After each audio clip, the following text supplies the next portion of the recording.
నమస్తే. ఎక్కడన్నా ఇక్కడ జవహర్ నగర్ జవహర్నగరా? ఓకేనా, ఎట్లా నడుస్తుంది ఇప్పుడు? రాష్ట్ర ప్రభుత్వం కాంగ్రెస్ ఉంది, గతంలో బీఆర్ఎస్ ఉండే.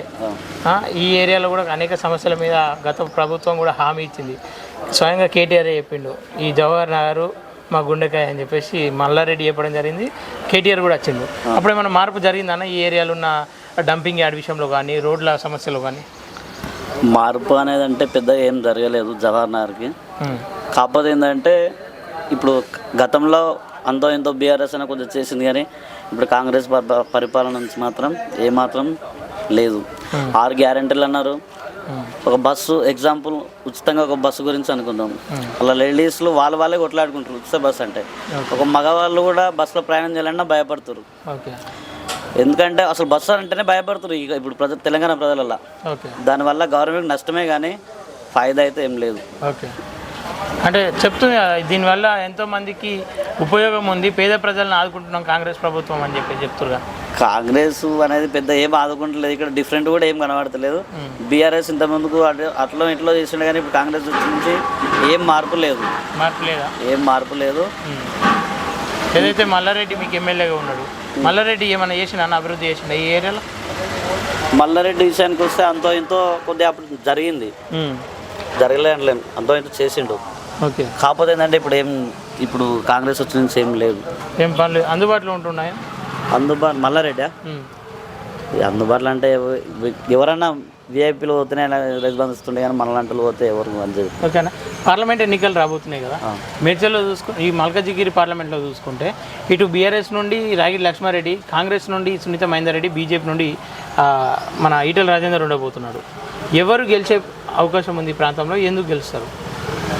ఈ ముగ్గురు సమక్షంలో అయితే ఈటెల రాజేందర్కి అయితే పేరుంది. ఈటెల రాజేందర్ అంటే చాలామంది తెలుసు. ఎప్పుడైనా మనకేమైనా సమస్య వచ్చినా ఇక్కడ తుమ్ముకుంటా కాడ ఉంటాడు. మనకేమైనా సమస్య వచ్చినా కూడా పట్టించుకుంటాడు, ఇమ్మీడియట్లా ప్రాబ్లమ్ సాల్వ్ అయ్యారు అంటాడు. ఇక మిగతా వీళ్ళిద్దరు మాత్రం వాళ్ళ ఎవరు కూడా నాకు తెలియదు. ఎక్కువ పెద్ద పరిచయం కూడా లేరు, సమాజాన్ని కూడా ఎక్కువ పరిచయం లేరు వాళ్ళు. అంటే ఈటెల రాజేందర్ గెలుస్తారు. ఇంకోటి ఏంటంటే పార్లమెంట్ విషయానికి వస్తే ఎంపీ ఎలక్షన్ కాబట్టి పక్కా అందరూ బీజేపీకి, భారతీయ జనతా పార్టీకి సపోర్ట్ చేస్తారు. క్యాండిడేట్ ఎవరైనా ఉన్నా కానీ. ఎందుకంటే మనకు సెంట్రల్లో మనకు బీజేపీ కావాలి. రాష్ట్రంలో ఏదైనా ఉండొచ్చు, సెంట్రల్లో బీజేపీ ఎందుకన్నా? సెంట్రల్లో బీజేపీ అంటే ఇప్పుడు నరేంద్ర మోడీ మన దేశాన్ని గురించి ఎంత కష్టపడుతుండు, ఎంత డెవలప్మెంట్ చేస్తుండో తెలుసు. వీళ్ళు కాంగ్రెస్ పోతే నాశనమే తప్ప ఎంపీ ఎలక్షన్లలో గెలిస్తే వేరే ఆ ఫాయిదా ఏమి ఉంటుంది. 60 ఏళ్ళల్లో వాళ్ళు పరిపాలించింది ఏం లేదు ఇంతమంది కాంగ్రెస్. ఇప్పుడు మన నరేంద్ర మోడీ వచ్చి నుంచి చాలా డెవలప్మెంట్ అయింది, దేశాన్ని ఇంకా చాలా అభివృద్ధి చెందుతుంది. కాబట్టి లోకం రాష్ట్ర స్థాయిలో ఏదైనా ఉండని, కానీ మన సెంట్రల్లో మాత్రం బీజేపీ రావాలని కోరుకుంటాం. 100కి 100% వస్తుందన్న బీజేపీ. ఎందుకు? అది మనకు కావాలి, మనకు అభివృద్ధి, దేశానికి అభివృద్ధి చెందాలి. కాబట్టి పార్లమెంట్లో ఖచ్చితంగా మన ఎంపీలు బీజేపీ వాళ్ళే ఉండాలి. వాళ్ళు ఉంటేనే ఖచ్చితంగా మనకు మార్పు వస్తుంటుంది. పార్లమెంట్లో బీజేపీ ఖచ్చితంగా గెలుస్తుంది. ఓకేనా, థ్యాంక్ యూ.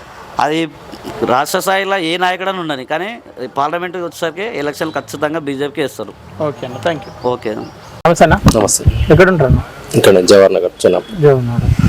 పార్లమెంట్ వస్తుందన్న మల్కాజిగిరినా?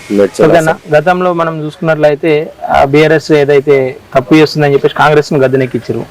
సేమ్ కాంగ్రెస్ అట్లనే చేస్తుందని చెప్పేసి కొంత బీఆర్ఎస్ ఇప్పుడు వాదిస్తుంది. ఈ రెండిట్లలో ఏది నిజమన్నా?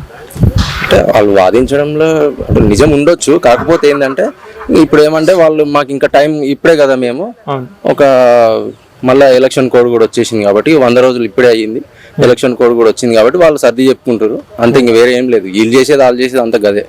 కాంగ్రెస్ వచ్చింది కాబట్టి కరువు వచ్చిందని చెప్పేసి బీఆర్ఎస్ వాదిస్తుంది. దానికి మనం ఏం చెప్పలేము, ఎందుకంటే కరువు అనేది ఇంకా అసలు వర్షాకాలం వచ్చేది నెక్స్ట్, ఇప్పుడు వచ్చేది ఎండాకాలం.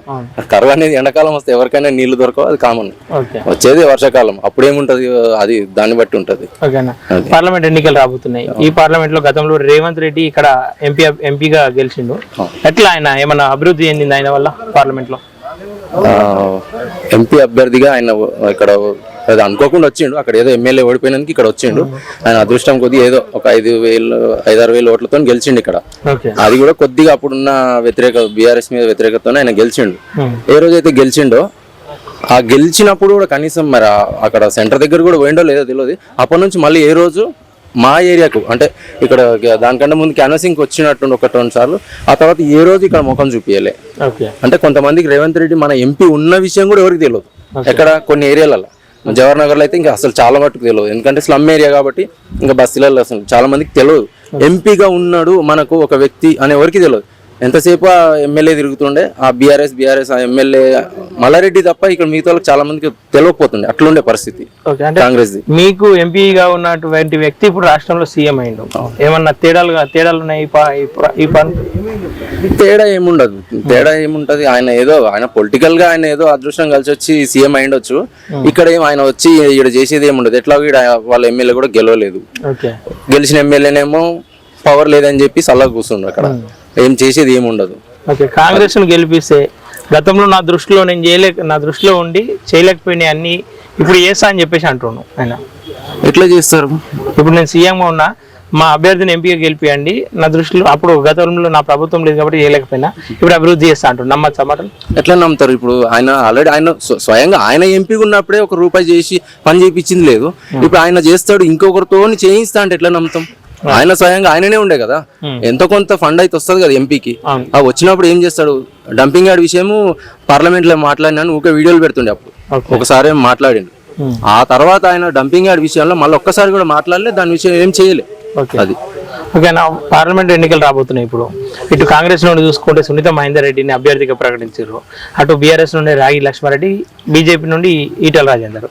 ఈ ముగ్గురిట్లలో ఎవరి ప్రభావం ఎక్కువ ఉంటుంది జనాల మీద? ప్రభావం అంటే ఈటెల రాజేందర్ లోకల్ గా చూస్తారు. సునీత మహేందర్ రెడ్డి అంటే ఇప్పుడు వచ్చింది, అంతే. ఆమె గతంలో ఎప్పుడో చైర్మన్ గా చేసిండ్రు, అంత గుర్తుపట్టరు, పబ్లిక్ లో లేదు అది.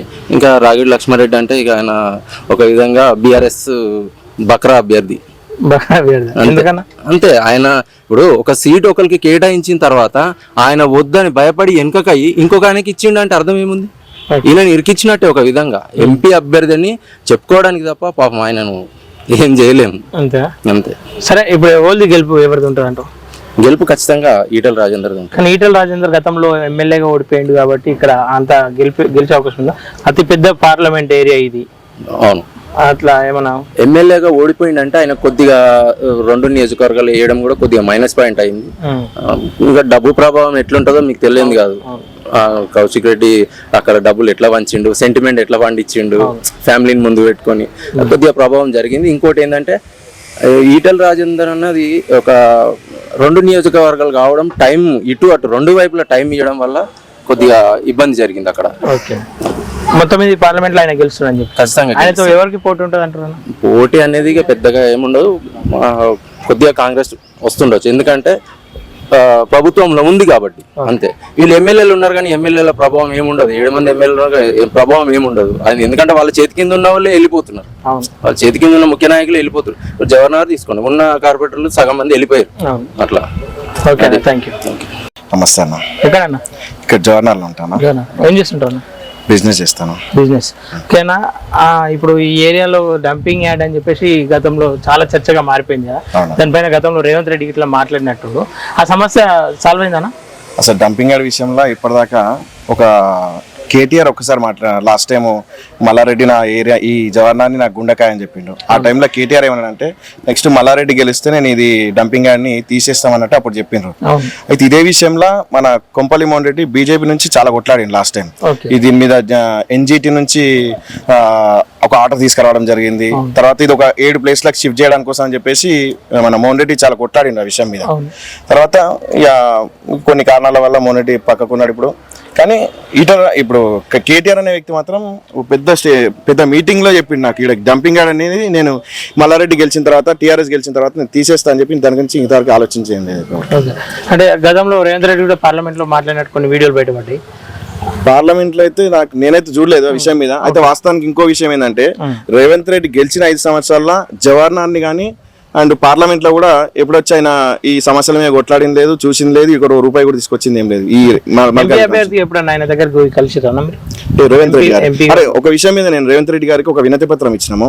ఇది ఒక రోడ్డు విషయంలో ఇస్తే దాన్ని కూడా ఏం పెద్ద యాక్షన్ తీసుకొని కలిసినాం మనం. దానిని ఇంటికి వెళ్ళి మరీ కలిసి ఒక వినతి పత్రం ఇస్తే దాని మీద ఏం యాక్షన్ తీసుకునే లాస్ట్ టైం మళ్ళీ ఒక ఎమ్మెల్యే గారిని కలిసి ఆ విధం మీద మాట్లాడుతూ రోడ్ వేయడం జరిగింది. రేవంత్ రెడ్డి అడిగితే ఈ పని అయితే ఏం చేయలేదు. రేవంత్ రెడ్డి అనే వ్యక్తి అసలు మా ఎంపీ కాన్స్టిట్యున్సీలో ఆయన ఏం ₹1 పని చేసింది. ఓకేనా, అంటే ఈ ఏరియాలో ఉన్న సమస్యలను తీర్చడానికి ఇప్పుడు పార్లమెంట్ ఎన్నికలు రాబోతున్నాయి ఆల్రెడీ.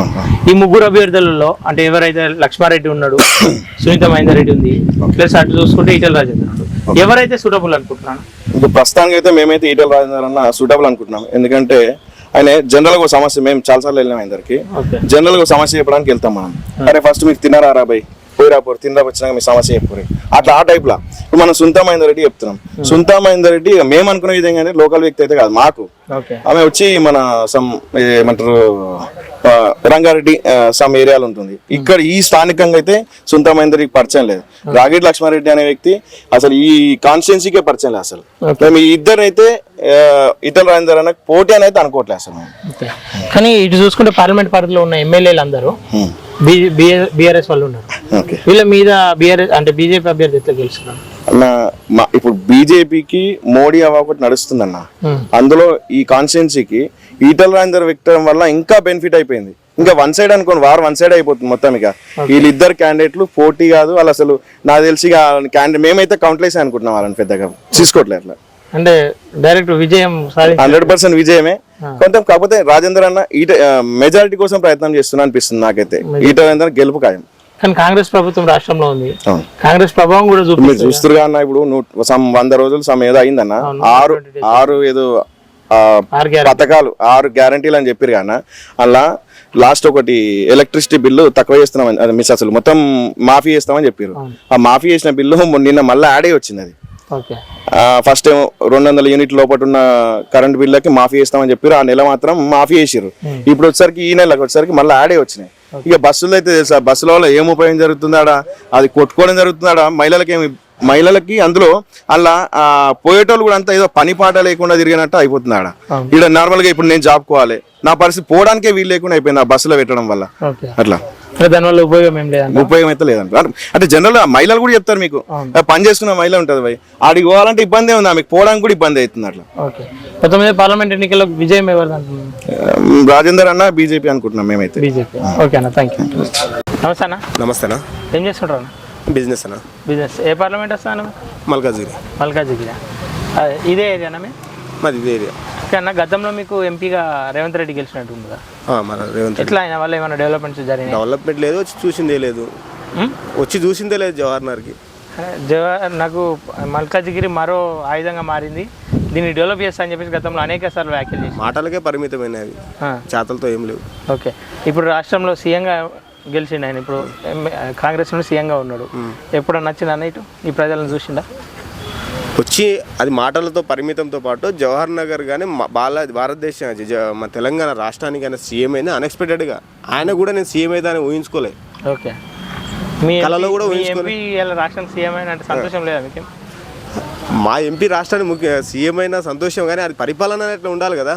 అప్పుడు గతంలో పార్లమెంటు మెంబర్ గెలిచినప్పుడు అక్కడ కొడంగల్లో ఓడగొడితే ఇక్కడ మల్కాజ్గిరి అనే కేసీఆర్ అనే తొక్కితే ఆ విధంగా మళ్ళీ మల్కాజ్గిరిలో మనం గెలిపించుకున్నారు, ప్రజానికం గెలిపించుకుని ఆయన ఏమంటారు దాన్ని మాట ప్రశ్నించే గొంతు ఉండాలని చెప్పి ఆ రోజు జనాలు అని ఊపిరి పోసి కాపాడుకుంటే సీఎం అయింది. కానీ ఆ విధమైన సీఎం అయినా కూడా జవహర్ నగర్కి రూపాయి పని చేసింది లేదు, ఈ ప్రజానికానికి వచ్చి చూసింది లేదు. ఆ రోజు అరాచకాలు, కేసీఆర్ అరాచకాలకు కానీ మల్లారెడ్డి అరాచకాలు ఒక్కరోజు స్పందించింది కూడా చరిత్ర లేదు జవహర్ రెడ్డి గారు. ఈ పార్లమెంట్ ఎప్పుడు రాలేడా గెలిచిన తర్వాత? లేదు, సీఎంగా గెలిచినప్పుడు కూడా ఒకసారి వచ్చింది, కానీ అది ఏదో డెంటల్ కాలేజ్ దగ్గర ఆ కార్యక్రమంకి వచ్చి డెంటల్ కాలేజ్ లోపల నుంచి వెళ్ళిపోయింది. ఓకే, మీ ఏరియాకు మల్లారెడ్డి ఎమ్మెల్యేగా ఉన్నాడు కదా, మల్లారెడ్డి ఏమైనా మార్పు జరిగిందన్న? గతంలో వాళ్ళ ప్రభుత్వమే ఉంది, వాళ్ళు మారిరు అంటే 1,00,000 నుంచి 10 కోట్లకు 100 కోట్లకు వాళ్ళ అంకెలు పెరిగినాయి ఆర్థికంగా వాళ్ళు. ఓకేనా. ప్రస్తుతం పార్లమెంట్ ఎన్నికలు రాబోతుంది. ఆ పార్లమెంట్ ఎన్నికల్లో ఇటు బీజేపీ నుండి ఈటెల రాజేందర్, కాంగ్రెస్ నుండి సునీత మహేందర్ రెడ్డి, అట్లాగే బీఆర్ఎస్ నుండి చూసుకుంటే లోకల్ అని చెప్పుకుంటున్న లక్ష్మారెడ్డి ఉంటుండు, రాగిరి లక్ష్మారెడ్డి. ఈ ముగ్గురిలో ఎవరు గెలుస్తారు?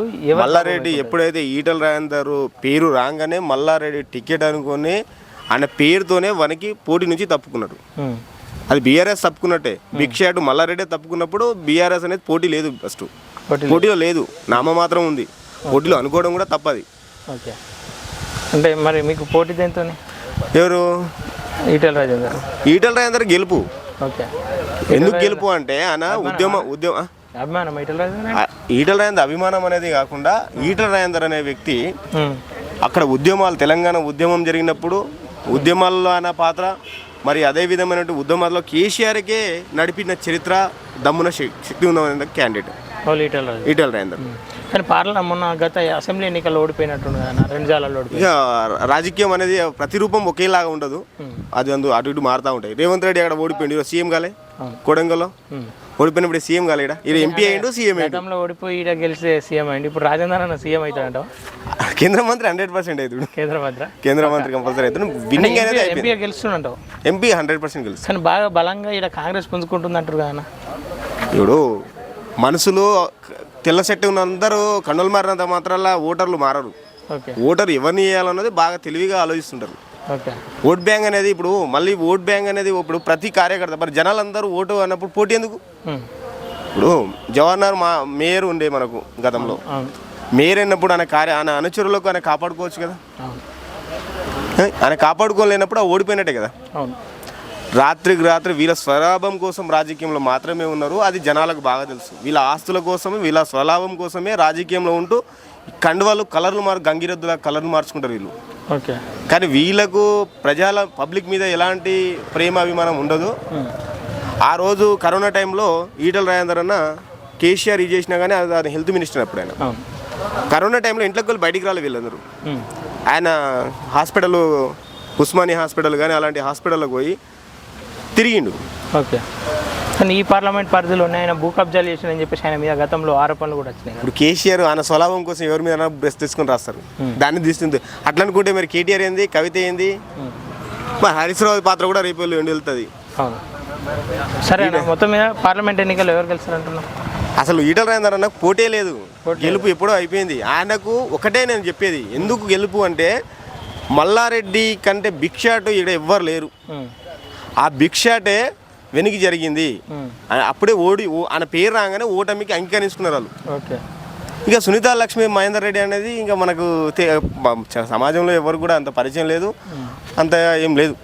ఓకేనా. మొత్తం ఏ పార్టీ గెలుస్తుంది అంటున్నావు ఇప్పుడు? బీఆర్ఏ మన మళ్ళీ ఈటి రాజేందర్ అనే గెలుస్తారు. రాజేందర్ అనే గెలుస్తారు. పార్టీ ఏదైనా ఉండొచ్చు, కానీ రాజేందర్ అనే 100% గెలుస్తుంది. ఓకేనా, థ్యాంక్ యూ. నమస్తేనా. నమస్తే. ఏం చేస్తుంటావు? బిజినెస్. ఎక్కడ మీద ఏ పార్లమెంట్? మాది మల్కాజిగిరి పార్లమెంట్ వస్తుంది. ఇక్కడ లోకల్. ఇక పార్లమెంట్ ఎన్నికలు రాబోతున్నాయి కదా. పార్లమెంట్ ఎన్నికల హడావిడి బాగా మొదలైంది. అవును. ఎట్లా అనిపిస్తుంది అన్న పార్లమెంట్ ఎన్నికలు చూస్తున్నారు? పార్లమెంట్ ఎన్నికలు ఆల్రెడీ ఈ యొక్క అందరూ యూత్ అందరూ కూడా బీజేపీకి వేయాలనే ఆలోచనలు ఉన్నారు. ఎందుకు అంటే తెలంగాణ ఉద్యమకారుడు ఈటెల రాజేందర్ మాకు అందుబాటులో ఉంటాడు. ఇక్కడ అల్వాల్లో తెలంగాణ ఉద్యమం నుంచి అల్వాల్లో ఉంటుండే. తర్వాత ఇప్పుడు ఇక్కడ మా దగ్గరలో ఉంటాడు, శామర్పేట దగ్గరలో. అందరికీ అందుబాటులో ఉంటారు. ఇప్పుడు బీఆర్ఎస్ క్యాండిడేట్ కానీ కాంగ్రెస్ క్యాండిడేట్ కానీ వాళ్ళు ఎవరో తెలియదు. ఈ పార్లమెంట్ లో 40 లక్షల మంది ఓటర్లు ఉంటే 40 లక్షల మందిని ఈటెల రాజేందర్ ఎవరు అంటే తెలంగాణ ఉద్యమకారుడు అని చెప్తారు. ఈ బీఆర్ఎస్ కాంగ్రెస్ క్యాండిడేట్లు ఎవరో తెలియదు. ఇంకోటి ఏంటంటే బీఆర్ఎస్ ఇండైరెక్ట్ గా కాంగ్రెస్ సపోర్ట్ చేస్తుంది. బీఆర్ఎస్ ఇప్పుడు మల్లారెడ్డి కొడుకు ఫస్ట్ అనౌన్స్ చేసిర్రు టికెట్. ఎందుకు మల్లారెడ్డి కొడుకు విత్డ్రా అయ్యిండు? మల్లారెడ్డి కొడుకు ఎందుకు విత్డ్రా అయ్యిండు? వ్యక్తిగత పనులు ఏం లేవు. వాళ్ళు ఇండైరెక్ట్ గా డమ్మీ క్యాండిడేట్ ని పెట్టి కాంగ్రెస్ ని గెలిపించాలా అనే ఆలోచనతో ఉన్నారు. అంటే రాగిరి లక్ష్మారెడ్డి ఇప్పుడు డమ్మీ క్యాండిడేట్ అంట. అంతే. రాగి లక్ష్మారెడ్డి డమ్మీ క్యాండిడేట్. ఈ కాంగ్రెస్ కూడా ఈటల రాజేందర్ వాళ్ళు ఏమంటారు అంటే ఈటల రాజేందర్ కావచ్చు, ఇటు సునీత మహేందర్ రెడ్డి కావచ్చు, వీళ్ళు మా ముంగట ఏం పనిచేయరు, మాది ఏమున్న పార్లమెంట్ పరిధిలో ఉన్న ఎమ్మెల్యేలు అందరూ మా ఊళ్ళో ఉన్నారు, మా ఊడే గెలుస్తాడు, ఎవరిని పెట్టినా ఆ జనం మీద గెలుస్తాడు అని చెప్పేసి వాళ్ళు ధీమా వ్యక్తం. అవునండి, వాస్తవానికి అయితే ఎమ్మెల్యేలు వాళ్ళతో ఉన్నారు, పబ్లిక్ జనాలు అనేది ఈటల రాజేందర్తో ఉన్నారు.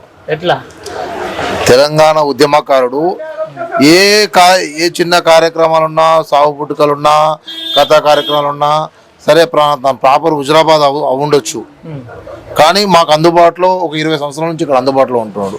10 కార్యకర్తకు పేరు పెట్టి పిలుస్తాడు, కష్టం వచ్చినా పట్టించుకుంటాడు, సుఖం వచ్చినా పట్టించుకుంటాడు. ఏ రాత్రి ఏ రోజైనా పో, పొద్దున పో, రాత్రి పో, మధ్యాహ్నం పో, ఇప్పుడు పో, ఆ ఇంట్లో పొయ్యి ఆరదు, 24 గంటలు అన్నం పెడతారు కార్యకర్తలకి. నీ సొంత అవసరం, నీ కష్టం వచ్చినప్పుడు కూడా ముందు బిడ్డ నువ్వు బోధిని రాపో, బోధిని వచ్చిన లోపల నీ ప్రాబ్లం సాల్వ్ చేసి పెడతాడు. అట్లాంటి నాయకుడు కావాలా, అట్లాంటి సేవకుడు కావాలా. ఇట్లా నరేంద్ర మోడీ గారు ఈరోజు ఇట్లాంటి క్యాండిడేట్ ఆల్రెడీ బీజేపీలో 100% గెలుస్తుండే, 100% గెలుస్తుండే. ఈటల రాజేందర్ వస్తానికి 200% ఇక వీళ్ళు గన్ షాట్ అన్నట్టు ఈటల రాజేందర్ గారు గెలుస్తారు. కానీ మల్లారెడ్డి లాంటి బలమైన ఎమ్మెల్యేలు పార్లమెంట్ లో ఉన్నారు, వాళ్ళందరూ బీఆర్ఎస్ సపోర్ట్ చేస్తారు. బీఆర్ఎస్ సపోర్ట్ చేసినా మల్లారెడ్డి బీఆర్ఎస్ సపోర్ట్ చేస్తారు కదా. ఇదే జవహర్లాల్ మున్సిపల్ కార్పొరేషన్ లో తన మేయర్ సీట్ని కాపాడుకోలేకపోయిండు. అంటే మేయర్లు ఎంతమంది పోయినా కార్యకర్తలు మాతోనే ఉన్నారు, ప్రజలు మాతోనే ఉన్నారు, కార్యకర్తలు అందరూ ఉన్నారు, అందరు కాంగ్రెస్ లో జంప్ అయిపోయారు. ఎప్పుడన్నా ఏదో బేరసారాలు నడుస్తున్నాయి, అందరు కాంగ్రెస్ లో జంప్ అయిపోయారు, కార్పొరేట్లతో సహా జంప్ అయిపోయారు. ఈ గడిచిన 120 రోజులలో కాంగ్రెస్ ప్రభుత్వంలో ఏమైనా మార్పు వచ్చిందన్న? ఏం లేదు, దున్నపోతే ఏమైనా మారుతుందా? దున్నపోతే మీద ఎంత వర్షం కూడినా అంతే. ఈరోజు నా ఫోన్ ఉంది, ఇంటింటికి 200 యూనిట్ ఉచిత కరెంట్ అన్నాడు, ఏదో అమలు చేసినామని చెప్పిండు. ఎంతమందికి అమలు అయింది? ఇప్పుడు నీకు ఎవరైనా ఉచిత బస్సులు పెట్టమన్నారా? ఉచిత బస్సులు పెట్టినావు, ఉన్న బస్సులు వీకేసినావు, బస్సులు చచ్చిపోతారు జనాలు. ఈ బాధ ఎవరు చెప్పాలా? మామూలు మేము పోవాలంటే చాలా ఇంత ఇబ్బంది అవుతుంది. లేడీస్ మొత్తం ఫుట్బాల్ చేస్తున్నారు వాళ్ళు, ఇంత గ్యాప్ లేదు. ఈ ప్రభుత్వానికి ఏమైనా సోయిందా? ఈరోజు మొన్న చెప్తున్నా, మా దగ్గర దరిదాపులా మొన్న చెంగిచెర్ల ఘటన మీ అందరికీ తెలిసిన సంగతే. ఇట్లాంటి ఘటనలకు ప్రభుత్వము అసలు మొండి చేయి చూపిస్తుంది. ఇందులో పైన దాడులు చేయించడం కానీ. మొత్తం మీద పార్లమెంట్ ఎన్నికలు ఎవరు గెలుస్తారు అంటున్నారు? పార్లమెంట్ ఎన్నికల్లో ఈ ఎన్నికల్లో మాత్రం భారతీయ జనతా పార్టీ గెలుస్తుంది. రాష్ట్ర ప్రభుత్వం హవాయం చూపియదా? రాష్ట్ర ప్రభుత్వం ఒకప్పుడు కూడా రేవంత్ రెడ్డి ప్రశ్నించే గొంతు కావాలా ఇప్పుడు ప్రశ్నించే గొంతు ఈటల రాజేందర్. ఇక్కడ ప్రజల సమస్యల పైన పబ్లిక్ కోసము నిరంతరం కొట్లాడుతున్న నాయకుడు. ఇట్లాంటి నాయకుడిని గెలిపించుకోవాలన్నది పబ్లిక్ అందరూ కూడా నిర్ణయించుకున్నారు. సరే, ఇప్పుడు బీఆర్ఎస్కి ఎమ్మెల్యేలు ఉండొచ్చు, కాంగ్రెస్కి ఏమో అధికారం ఉండొచ్చు, కానీ పబ్లిక్ మాత్రం ఇక్కడ ఉన్న మల్కాజ్గిరి పబ్లిక్ మాత్రం ఈటల రాజేందర్ అన్నతో ఉన్నారు పక్కా. నేను ఒక సామాన్య కార్యకర్తగా చెప్తున్నాను. Thank you.